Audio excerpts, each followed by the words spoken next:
Okay, I have a little problem here in that I think one of the pages of this PDF file, well, they're files that were scanned in, and sometimes they miss a page, and I think that's what happened. But I will begin, and you will just fill it in, I'm sure.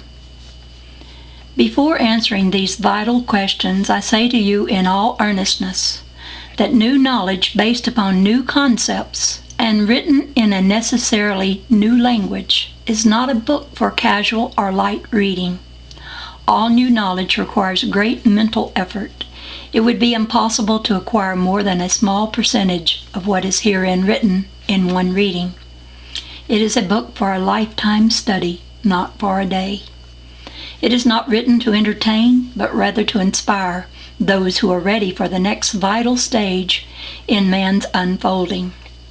We are at the threshold of the cosmic age, wherein man will begin to recognize his divine relationship to the Creator and his oneness with all creation. To attain such knowledge is to attain power to command one's body and one's destiny. That supreme goal is well worth supreme effort. Those who are ready for it will make that effort, just as one who has a great desire to be the head of a large industrial plant or a concert pianist will make that effort with love as his motivating force. Let me recall to your mind the fact that everyone can reach the highest goal in life if he desires to and is willing to make the effort. Those who are willing to make the effort will find that genius is self-bestowed, while the unwilling ones will find that failure is self-inflicted. Every child has consummate genius in him at birth. What he does with his divine inheritance is dependent upon the intensity of his desire to express himself. That is why the answers to these three great human questions are so necessary for your comprehension. Question: who am I? Answer: you are a divine, immortal, invisible soul. You center a visible physical body, which consists solely of thought waves of motion, created for the purpose of manifesting your divinity.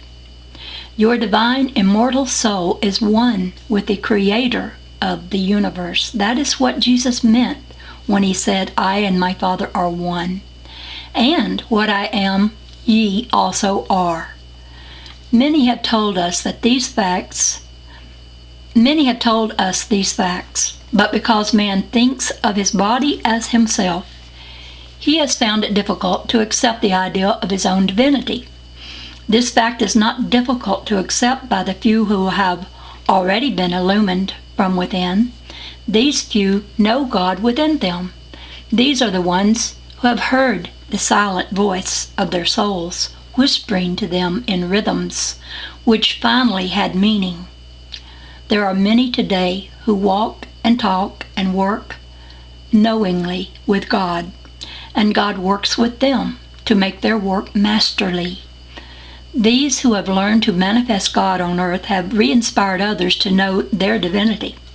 They commune with God in moment-to-moment awareness of Him, and are the few who uplift the many, showing them the way out of the dark into the light. Your body is not you. You are the spiritual intelligence of the one mind of the Creator of all things, which centers your body as a seat of consciousness. Within your soul is the desire to create a body in the form of your imagining. That is why you eventually become what you think. Your soul is one of the innumerable conscious thought centers of God's mind universe. From that conscious thought center of universal mind, your body unfolds to express thought into action, then refolds within the soul center for rest and renewal, before again unfolding.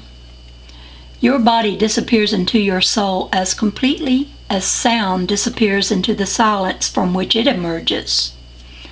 The rest period of your body, which disappears into your soul between death and rebirth, is like the rest period of sleep at night between days, the only difference being in length of time. These rest periods between actions are characteristic of all effects of motion in nature. That is the answer to the eternal question, where do we go when we die? Our bodies go back into ourselves from which they emerged. All bodies are but wave vibrations of motion. They spring from the universal rest condition known as the universal equilibrium, and return to the invisible stillness of that equilibrium from which they sprang. The body of the oak tree arises from the stillness of its seed and refolds into its seed for rebirth. Waves of water spring into motion from their calm surface. Oh, lost my place. Okay. When waves die, they return to rest in that calm surface. These creations appear and you can see them, count them, measure them.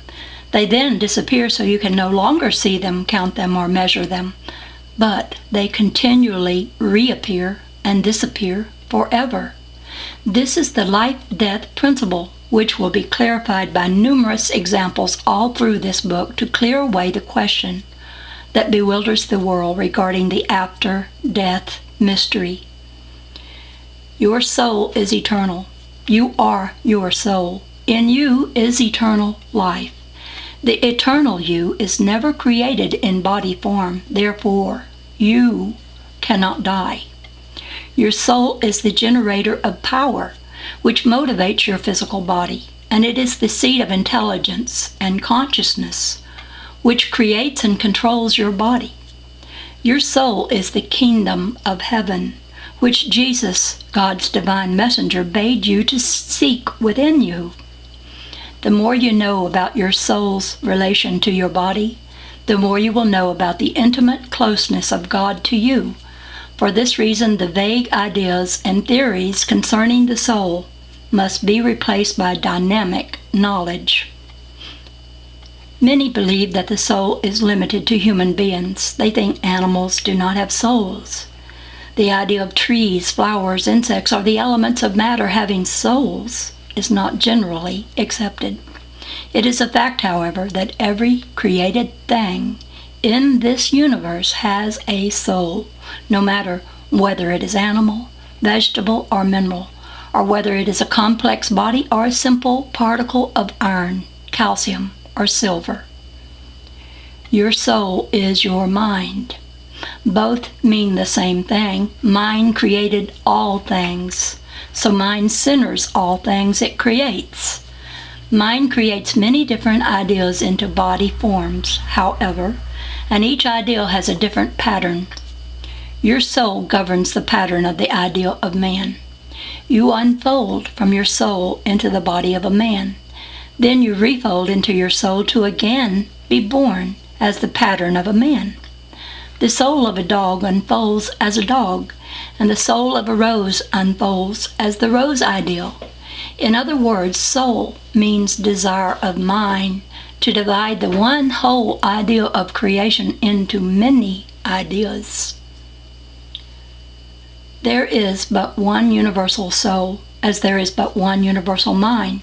But when you say my soul or my mind, you mean your identity as a unit of creation. You think of yourself as John Doe, an individual man. There are millions of men, but there is only one idea of man, or dog, or oak, or violet, as species. God's mind.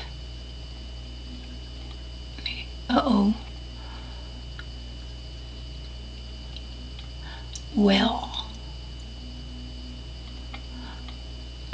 this was a bad PDF file. I hate to say this, but I'm going to have to read this as best I can where they have left out pages. So here I go. Try to fill in the gaps. That's all I can do. There is no death, however, for the living tree still lives in its soul seed and will again emerge from its invisible soul to again live as the mighty visible oak. Death is always balanced with life. As one ceases, the other becomes. This may be new thinking to you, but it is vitally important for you to realize that you cannot die, either as a species or as an individual unit of a species. The record of you exists forever and eternally. Your body unfolded its pattern form from your eternal soul, and it refolded its pattern form and every thought and action of your life back into your soul. That is God's bookkeeping and recording system. It is also the expansion-contraction principle of electric action and reaction, which performs the work of unfolding patterned bodies from the invisible universe to make them visible, then refolding them to their invisible state. It is also the thinking principle which concentrates to focus conceived ideas into body forms, then decentrates to rest. The body forms then disappear to rest for an interval of their invisible souls, before again emerging to manifest the ideal they symbolize by going into action again. The visible seed which surrounds the soul may burn up or decay, but the soul which centers it cannot be destroyed. In that soul is the desire for creation which cannot be voided by any condition of matter. Not even the hot fires of the sun can affect it. That identity which is enfolded there will find its condition for unfolding in another body. The difficulty of thinking of a multitude of souls as being separate souls for each body might disappear by relating the ideal of separate waves of the ocean to the source of all its waves. There is but one body of water in the ocean, but there are countless waves. The waves are many, but they are that one ocean. Likewise, there is but one universal mind, but all of its divided units are that one mind. Also, there are billions of cells in your body, but they are all your one body. Science has long said, matter seems to emerge from space and then be swallowed up by space. They still doubt, however, that the process of emergence and disappearance can be solved. The solution is simple. Bodies are electric. Mind thinking is electric. All electric bodies are recorded in electric records, which are stored in the invisible universe of mind as sound records are stored between planes. When you desire to reproduce an electric record, you place the record on the electric recorder and turn on the current. Soul records are reborn in the same manner.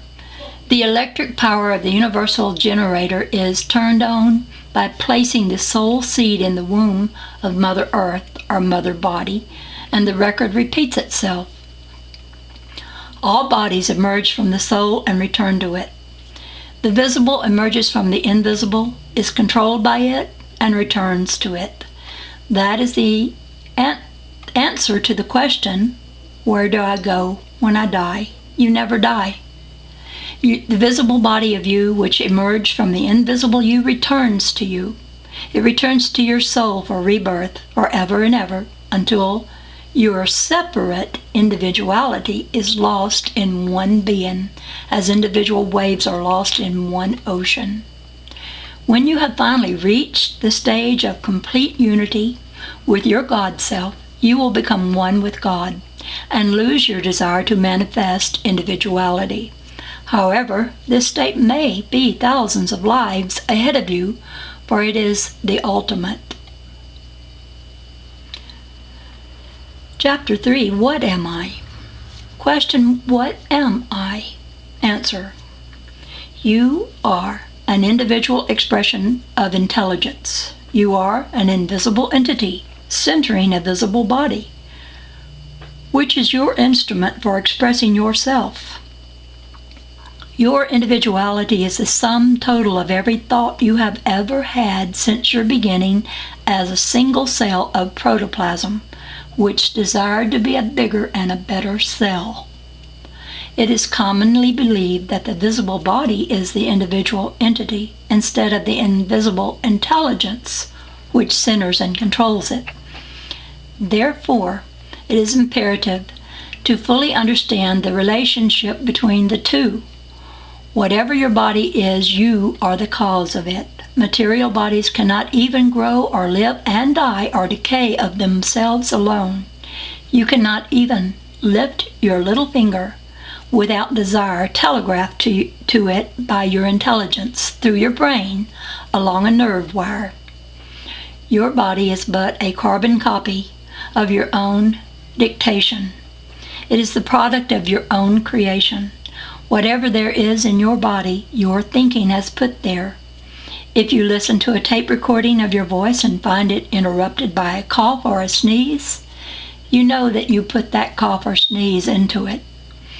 People are seemingly totally unaware that emotions of sorrow, frustration, worry, anger, fear, unkindness, or any other inharmonious thought will as automatically be recorded in their bodies as the cough or sneeze is recorded on their tape recorder. That is why people often say when illness affects them, "How can this happen to me?"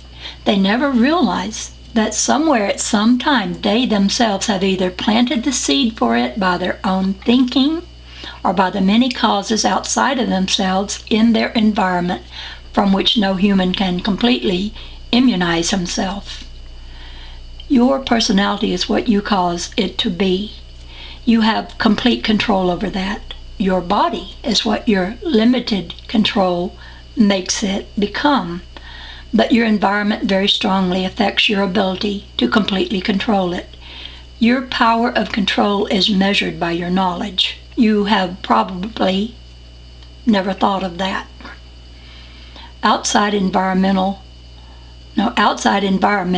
shares control with you in such ills as colds, malaria, typhus, and other contagions, but the so-called degenerative diseases such as cancer, stomach ulcers, tumors, and heart disease are completely under your control and therefore self-inflicted. Knowledge of their cause, however, will give you the power to cancel them by reversal of the process which created them. 2 complete chapters are devoted to this subject later. We even give names to our bodies with the belief that the body named Anna or John is the individual person. We do not give thought to the invisible soul, which is the source of our individuality. Individuality means separateness or the difference in personalities. We see the difference in people only through the manifestations of their thoughts as they express them in action. For that reason, it is quite natural that we attribute the individuality to the body. All individuals have different desires. Their thoughts express their desires. The body automatically records the image of their desires. The individual who would think inventive thought differs from the individual who would be satisfied on an assembly line. The assembly line worker does not look like the inventor. His thoughts would create a different type. Each individual becomes what he thinks. No 2 people have ever thought the same combination of thoughts. That is why there can be no 2 individuals who are exactly alike. A man who loves the works of Shakespeare, Tennyson, Beethoven, Mozart, and Raphael has an entirely different individuality from one whose desires run to murder stories, detective stories, prize fights, or other sensuous pleasures. You cannot see the thoughts or desires of either of these 2 individuals, but you can observe their personalities. Every individual expresses his personality through everything he does, whether it is a visible or invisible action. A personality can be judged by his postures and gestures, by his actions alone and in public. his reaction when he wins or loses a game, his appreciation or lack of interest in cultural things, his generosity, friendliness, or selfishness, and a host of other visible evidences of his character. There are countless invisible evidences, however, such as the way he expresses himself in letters, how he answers the telephone or words a telegram. Even his handwriting gives strong evidence of his innate individuality.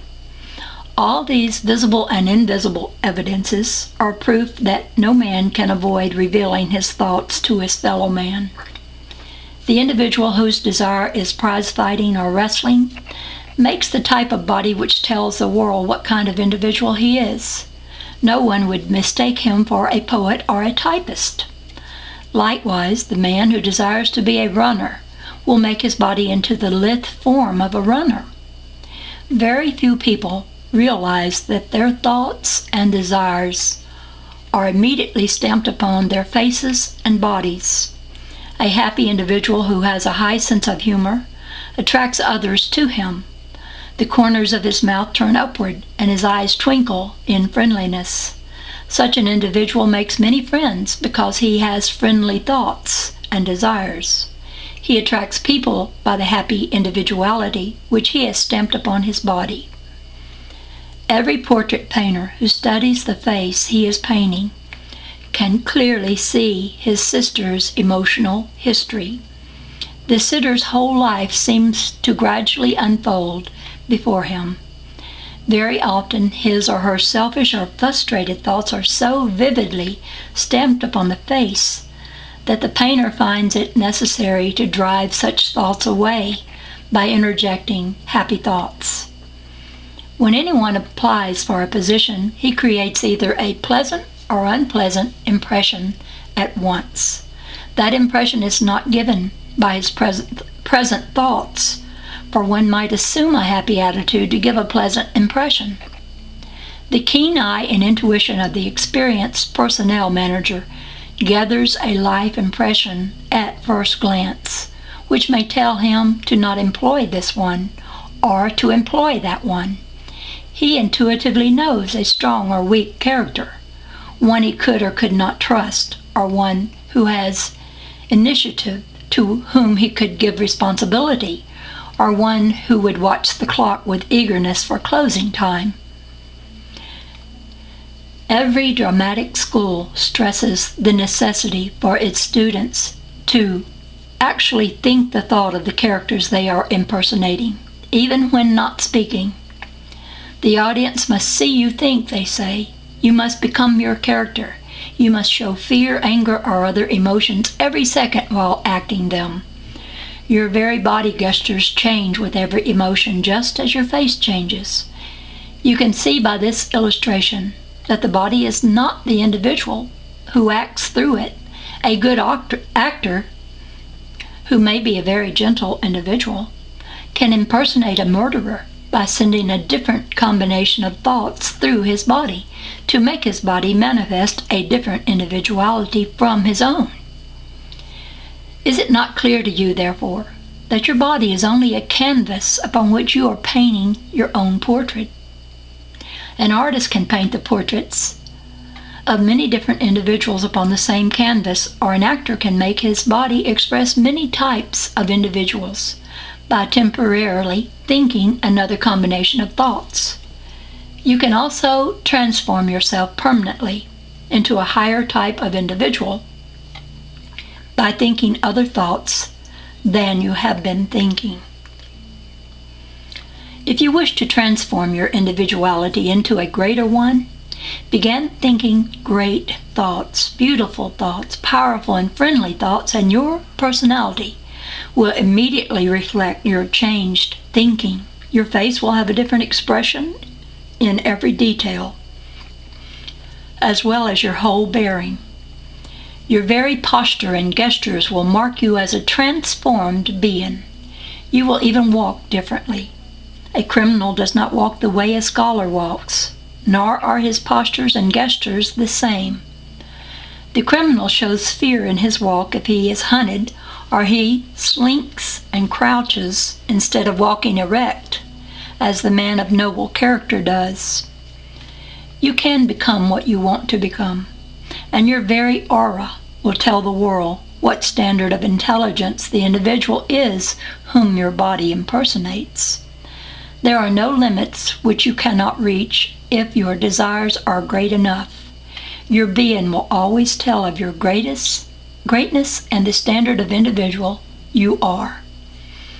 A good example of this fact is a body of a piano. It cannot make a sound of itself, but when a great master musician expresses his thoughts through it, the world knows that a great individual intelligence controls that body. Conversely, a sensuous individual will extend his physical sensuousness through that same piano body, and the world will know that an entirely different type of individual controls it.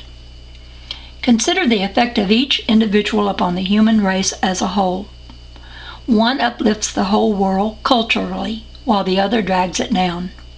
An inspired genius re-inspires others to great heights of spiritual ecstasy. He awakens the divinity in others and uplifts them to the realms of their spiritual natures, which makes them forget their bodies. The physically sensuous musician creates just the opposite effect. His jazz rhythms drag them to lower physical levels and awaken all of the physical desires of bodies. He manufactures his type of individuality. The more knowledge you acquire of God's plan of creation and His processes of creation, the more you will comprehend your power over your body. You cannot command that which you do not know. Every individual acts as he believes. If what he believes is not true, however, his actions are not right actions. He hurts himself instead of helping himself. His series of actions, however, constitute his individuality or personality.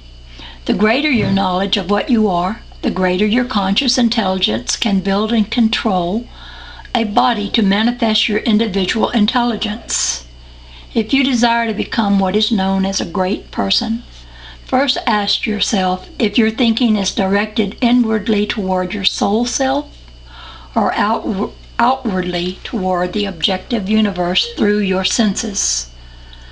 There are only two types of individuals in the world. However, those who think inwardly toward their spiritual selves and those who think outwardly toward their physical senses. All people think both ways, but a Mozart or a Leonardo type thinks inwardly most of the time, while the masses think outwardly most of the time. A Beethoven is a spiritual individual whose sense of value lies in giving out the abundance of his self to the world, while a Napoleon is a physical individual whose sense of values lies in the taking of material possessions for personal aggrandizement. The strange thing about individuality is the misconception of its meaning to the average person. The great individual is one who gradually loses his individuality as increased God awareness in him makes him become universal. Therefore, the highest aim in life is to lose your individuality in order to attain universality.